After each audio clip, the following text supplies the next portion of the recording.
Is selling your house yourself, that is, for sale by owner, a good idea? Hey, it's Terry Gorry, and this is the Irish Law and Small Business podcast.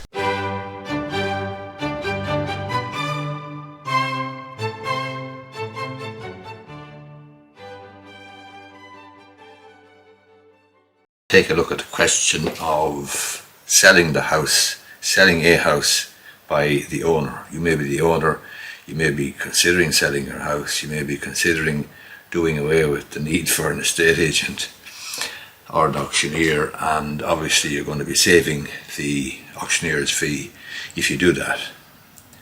I haven't seen it happening too often in the last, say, 5 years or so, but I have done it myself in the past, and I have had one sale in the recent past, in the last 3 months or so, where the property was sold by the owner.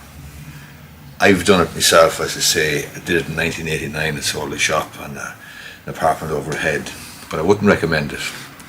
And the reason I wouldn't recommend it is, number one, an estate agent is a professional seller of property, and it's going to have a pool of interested parties perhaps who've given their name in to the estate agent, looking for property, looking for anything that comes up that might be suitable. That pool of willing buyers, interested parties, would be something that the ordinary person selling the house themselves, perhaps on Facebook or however they advertise it, won't have access to. So that's one factor. The second one would be the question of selling a property, selling an asset that you've put a lot into. It has great memories for you, and you probably take it pretty personally, the house, any criticism of it. And that can lead to difficult negotiations and personality clashes and a bit of stress and a bit of anger and a bit of resentment, whereas the professional seller, like an estate agent, won't be as invested emotionally in the selling of the property and will take some of the criticism, or most of the criticism, if there is any, with a grain of salt, and with a view to that criticism perhaps being part of a negotiating ploy or dance. So the person selling the house themselves, they may have spent 10 or 20 years there, poured a lot of sweat and tears and blood and money into it. They won't take the criticism so well, and it could jeopardize a deal. So that's another reason.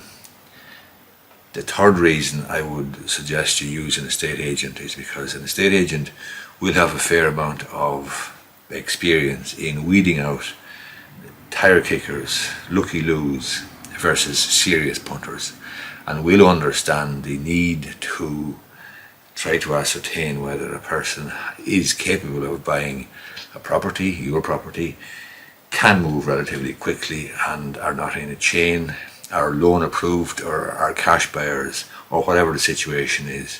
They'll have that. The fourth issue, or the fourth reason I would suggest getting an estate agent to do the job for you, would be that issues may arise, and they could be small issues or big issues, but having an estate agent as a sort of a buffer between you and the purchaser is useful. It can be very useful, and an estate agent should be able to differentiate or distinguish between serious issues that might be deal breakers and might be dealt with by your solicitor, and relatively minor issues which he can or she can deal with. The fifth reason why you might use an estate agent is to do with the stress of buying or selling rather, the stress of doing the viewings and the anxiety and wondering what do they think and are we going to get a bid and so on. It's a seller's market at the moment. That mightn't be a problem, but it's a stressful experience. It's a stressful sort of an endeavour to engage upon. There are 5 reasons why I think you should use an estate agent. There is one good reason, however, why you might do it yourself. It's entirely up to yourself. I wouldn't recommend it, but there is one reason, and that is the cost. You're going to save yourself the estate agent's fee, and that could be quite significant. But again, it depends on how quickly you need to sell, and how easily or how quickly you're able to get somebody to buy the property from you. You may well have a friend or a neighbour or somebody that you know, or a friend of a friend, who are very, very keen on your property, are loan approved, ready to go, etc., etc. then you can save on the estate agent, and you're not be beating around the bush waiting for the best or price, a range of buyers or potential buyers to come along. You're happy enough to do the deal with one person who's there. And the reason for that may well be that you may be under pressure for time, and rather than getting the best price, it may well be in your interest to get a quick sale, and your circumstances may dictate that. By and large, in summary then, I'm saying that you can sell the house yourself, no problem, but I wouldn't recommend it. I would recommend getting an estate agent. Thanks a lot for listening, and don't forget to subscribe so that you won't miss an episode. And I'd really appreciate it if you'd leave a review on Apple's iTunes. It gives great encouragement and lets me know that I'm on the right track. Thanks a lot.